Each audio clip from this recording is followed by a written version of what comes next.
శ్రీమాత్ర నమః. నాకు కామెంట్లో కొన్ని ప్రశ్నలు వేశారు. మొదటిది ఏంటంటే, అమ్మ కార్తీక మాసం వస్తోంది కదా, మేము శ్రీ వైష్ణవులం, మేమేమో అభిషేకం చేయించుకోవాలని అనుకుంటున్నాము, చేయించుకోవచ్చా? చేయించుకోవచ్చు, ఎవరొద్దంటారండి? వైష్ణవులైతే శివుణ్ణి పూజించకూడదు అని ఎక్కడా రూల్ రాసలేదు. నీకు కావాలి అని అనుకుంటే నువ్వు పూజించుకో, నీకు అంత ప్రేమ ఉంటే పూజించుకో, నీ దృష్టి అక్కడికి వెళ్తే పూజించుకో, ఎవరొద్దంటారు? ఎవ్వరూ వద్దంటారు. ఇప్పుడు నేను ఉన్నానండి, నేను శ్రీ వైష్ణవ, జన్మతః శ్రీ వైష్ణవ. నాకు నా పుట్టింట్లో తెలిసింది ఏంటంటే, పుట్టి బుద్ధి ఎరిగిన తర్వాత నేను పెళ్ళై మా అత్తారింటికి వచ్చే వరకు నాకు తెలిసింది వైష్ణవ సంప్రదాయం. ఎందుకంటే మా ఇంట్లో విష్ణుమూర్తిని పూజిస్తారు, లక్ష్మీ ఆరాధన ఉంటుంది, హయగ్రీవ స్వామివారిని పూజిస్తారు. నేను ఆ వాతావరణంలో పెరిగా. అంటే అలా అని మా ఇంట్లో శివద్వేషం ఉంటుందని, శివుణ్ణి నిందిస్తారని కాదు. వాళ్ళ ధ్యాస అంతా కూడా ఎలా ఉండేది అంటే విష్ణుమూర్తి మీద ఉండేది. కాబట్టి నేను నా పుట్టింట్లో విష్ణుమూర్తి మీదే ధ్యాస పెట్టుకుని విష్ణు సహస్రనామ స్తోత్రాలు, ఇలా విష్ణు సంబంధమైన ఆరాధన చేశాను. పెళ్ళై మా అత్తగారింటికి వచ్చా. వచ్చిన తర్వాత మా అత్తగారింట్లో పరమేశ్వరుణ్ణి పూజిస్తారు, విష్ణుమూర్తిని పూజిస్తారు. నాకు పరమేశ్వరుడు అంటే ద్వేషం గాని, పరమేశ్వరుణ్ణి పూజించకూడదు గాని అనే భావన నాకు రాలేదు. ఎందుకంటే ఇక్కడికి వచ్చినా నేను అందరిలోనూ విష్ణుమూర్తినే చూశాను కాబట్టి నాకు ద్వేషము అనేది రాలా. నేను శివుణ్ణి పూజిస్తున్నా నాకు విష్ణుమూర్తే కనిపిస్తాడు, లక్ష్మీదేవిని పూజిస్తున్నా నాకు విష్ణుమూర్తే కనిపిస్తాడు. అంతెందుకు, మేము తిరుమల వెళ్ళాం అభిషేకం కోసం. అక్కడ దాదాపుగా 1:45 అభిషేకంలో పాల్గొనే అవకాశం వచ్చింది. ఎదురుగుండా వెంకటేశ్వర స్వామి వారు కనపడుతున్నారు, అక్కడ అభిషేకం చేస్తున్నారు వెంకటేశ్వర స్వామి వారికి. కానీ ఆ 1:45 నాకు కనిపించింది ఎవరో తెలుసా? కృష్ణ పరమాత్మ కనిపించారు. ఎందుకంటే నేను మనసా వాచా కర్మణ నేను ఎప్పుడు కృష్ణ అనే పిలుస్తాను కాబట్టి నాకు ఆయనే కనిపించారు. ఏంటి? వెంకటేశ్వర స్వామి వారిలో కూడా. అది నేను కావాలని అందులో కృష్ణుడిని చూడాలని అనుకోలేదు, నాకు అలా కనిపించారు. నేను అలాగే ఆ రూపాన్ని చూశాను. అలా మీకు ఎక్కడ ఏ రూపంలో మీ మనసు నిలుస్తుందో వాళ్ళని పూజించుకోవచ్చు. సరే, నేను కృష్ణుణ్ణి ఆరాధిస్తాను కాబట్టి మా ఇంట్లో శివారాధన చెయ్యరా అంటే, నాకు మా అత్తగారి సంప్రదాయం, మా అత్తగారు మా అత్తగారు వాళ్ళు చేస్తారు, నేను చేస్తాను, నేను ఆ ఇంటి కోడల్ని కాబట్టి నాకేం ద్వేషభావన ఏం లేదు. మా ఇంట్లో శివరాత్రికి అభిషేకము చేస్తారు, నేను ధనుర్మాసము చేస్తాను. ఇప్పుడు యూట్యూబ్ మాధ్యమంలో కార్తీక మాసం గురించి చెప్తున్నాను కాబట్టి కార్తీక దామోదర మాసం నేను ఇద్దరినీ పూజిస్తాను. కార్తీక మాసం అంతా విష్ణు ఆరాధన ఉంటుంది, ఎప్పుడు విష్ణు ఆరాధన ఉంటుంది.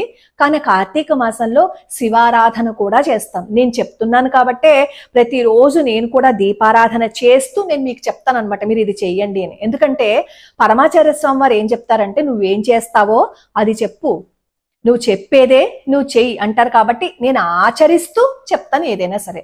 కాబట్టి వైష్ణవులైనా సరే ఇది చెయ్యకూడదు అనేం లేదు. వైష్ణవులకి సహజంగా విష్ణుమూర్తి అంటే ప్రేమ ఉంటుంది. ఇప్పుడు శివుణ్ణి ప్రేమించే వాళ్ళకి శివుడు అంటే ఎలా ప్రేమో, అమ్మవారిని ప్రేమించి కొలిచే వాళ్ళకి అమ్మవారు అంటే ఎలాగో వైష్ణవులకి కూడా అలాగే ఉంటుంది. కానీ శివుణ్ణి పూజించద్దు అని ఎక్కడా రాసి చెప్పలేదు, ఎక్కడా రాసి పెట్టలేదు. అందరూ సమానమే. భగవంతుడికి మించి మనం ఏదైనా చేయగలమా చెప్పండి? ఆ శక్తి మన దగ్గర ఉందా? అలాంటప్పుడు ఎలా వేరువేరుగా చూస్తాం? నీ శరీరంలో నీకు కుడి కన్ను ఇష్టమా, ఎడం కన్ను ఇష్టమా అంటే సమాధానం ఏం చెప్తాం చెప్పండి? నేను కూడా అంతే. కుడి కన్ను ఇష్టమా, ఎడం కన్ను ఇష్టమా అంటే ఏం చెప్పగలం?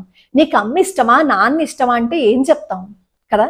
కాబట్టి ఇద్దరూ ఒకటే.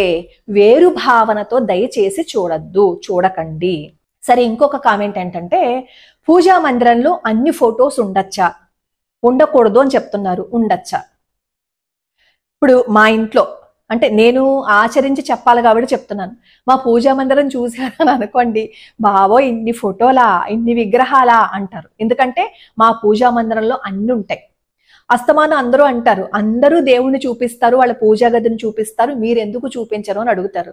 నేను నా కోసం పూజ చేసుకుంటున్నాను, ఎవరి కోసమో కాదు కదా. ఎవరి కోసమో చేసే మాట అయితే నేను దాన్ని వీడియో చేసి పెడతా. నా కోసం చేసుకుంటున్నప్పుడు నేను చేసుకుంటున్న దానిని ఇంకెవరో చూడాలని నేను అనుకోను కదా. కాబట్టి నేను ఎప్పుడు నా పూజా మందిరాన్ని చూపించను. మీకు పూజా మందిరంలో ఎక్కువ ఫోటోలు పెట్టుకుని మళ్ళీ మీరు పెట్టేసుకున్న తర్వాత శుభ్రం కూడా చేసుకోవాలి. మన ఇల్లు అసహ్యంగా ఉందనుకోండి, తుడుచుకోకుండా వదిలేస్తామా? అలాగే పూజా మందిరాన్ని కూడా ఎప్పుడూ శుభ్రంగా ఉంచుకునే ఓపిక ఉంటే హాయిగా మీరు ఎన్ని ఫోటోలైనా పెట్టుకోండి. లేదు మేము తుడుచుకోలేము, శుభ్రంగా చేసుకోలేము అని అన్నారనుకోండి, మీరు ఎంతవరకు శుభ్రం చేసుకోగలరో అంతవరకే ఫొటోస్ పెట్టుకోండి. అయితే ఫొటోస్ అన్నింటికి ప్రతి వారము మనం శుభ్రం చేస్తున్నప్పుడు బొట్టు అవి పెట్టాలా? అది మీ ఓపిక. మీరు శుభ్రం చేసేసుకుని ఫొటోస్ అలా పెట్టేసుకోండి. లేదు నేను శుభ్రం చేసి మళ్ళీ గంధము బొట్టు రెండూ పెట్టుకుంటాను అంటే పెట్టుకోండి. మీరు శుభ్రం చేసుకునేది మీరు, పెట్టుకునేది మీరు, ఓపిక మీది. కానీ ఉగ్రంగా కనిపించే దేవతలని ఈ పూజా మందిరంలో పెట్టుకోవద్దు అంటారు. కుటుంబ సమేతంగా ఉన్న అన్ని చిత్రపటాలని పెట్టుకోవచ్చు, హాయిగా శుభ్రంగా పెట్టుకోవచ్చు. నాకు నిన్న ఎవరో కామెంట్లో అడిగారు, కనకదుర్గ అమ్మవారి ఫోటో ఉండొచ్చా ఇంట్లోను? ఎందుకు ఉండకూడదండి? హాయిగా ఉండొచ్చు, శుభ్రంగా ఉండొచ్చు. మీరు ఏ ఫోటో పెట్టుకుని పూజ చేసుకున్నా శుభ్రంగా పూజ చేసుకోండి. కాకపోతే ఏంటంటే మీ పూజా మందిరాన్ని శుభ్రంగా చేసుకోండి, అంతే. అదొక్కటే రూలు. మనం తినేసిన తర్వాత శుభ్రం చేసుకుంటాము అలా కాదు. మీరు హాయిగా స్నానం చేసేసి పూజ చేసుకునే ముందు శుభ్రం చేసేసి దీపారాధన వెలిగించుకోండి. అప్పుడు ఎప్పుడు చేయాలి అనే ప్రశ్న రాదు కదా. కాబట్టి ఎన్ని ఫోటోలు పెట్టుకుంటారు అనేది మీ ఓపిక మీద, మీరు చేసే ఆ శుభ్రం మీద ఆధారపడి ఉంటుంది. అలానే ఇంకొక ఆవిడ అడిగిన ప్రశ్న ఏంటంటే, దీపావళి కదా, మేము చాలా దీపాలు వెలిగించుకుంటాము, అందుకే ఒక ప్రమిద ఒక వత్తి వేసి వెలిగించచ్చా? అది మహాదోషం అండి. ఎవరైనా చనిపోయినప్పుడు తల దగ్గర పెడతా చూసారా దీపం అంటే, నేను ఇది చెప్పకూడదు కానీ అందరూ మాట అడుగుతున్నారు కాబట్టి నేను చెప్తున్నాను. ఒక వత్తే ఒక ప్రమిద అప్పుడు వేస్తారు. కాబట్టి మీరు ఇంటి నిండా దీపాలు ఒక్కొక్క ప్రమిద ఒక్కొక్క వత్తే పెట్టుకోవాలి అని అనుకునే కంటే 2 ప్రమిదలు పెట్టుకుని 3 వత్తులు వేసుకుంటారో 2 వత్తులు వేసుకుంటారో, ఒకటి కాకుండా మీరు ఎన్ని వత్తులు వేసుకున్నా అది మీ ఇష్టం. వేసుకుని దీపాలు వెలిగించుకోండి. 100 మనం పద్ధతి కాకుండా వెలిగించే కంటే 10 వెలిగించండి పద్ధతి ప్రకారం. అది మన మీద ఆధారపడి ఉంటుంది. మన పెద్దవాళ్ళు చెప్తారు కదా, ఇది తప్పు ఇది చేయకు, ఇది రైటు ఇది చెయ్యని. మన పెద్దవాళ్ళు ఏం చెప్తే దాన్ని మీరు ఫాలో అయిపోండి. పూజ చేసేటప్పుడు ప్రతిసారి సంకల్పం చెప్పుకోవాలా అని అడుగుతున్నారు. మీకు సంకల్పం చెప్పుకోవటం వస్తే చెప్పుకోండి, రాదు అని అనుకోండి ఆ మాట చెప్పండి దేవుడి దగ్గర. పూజ అంటే ఒక క్లిష్టమైన ప్రక్రియ కాదు. పూజ అంటే నువ్వు మనస్ఫూర్తిగా భగవంతుడితో మాట్లాడడం, నువ్వు మనస్ఫూర్తిగా నీ భావాలన్నింటినీ భగవంతుడితో పంచుకోవటం. అది ముందు అర్థం చేసుకుంటే పూజ అంటే భయపడరు.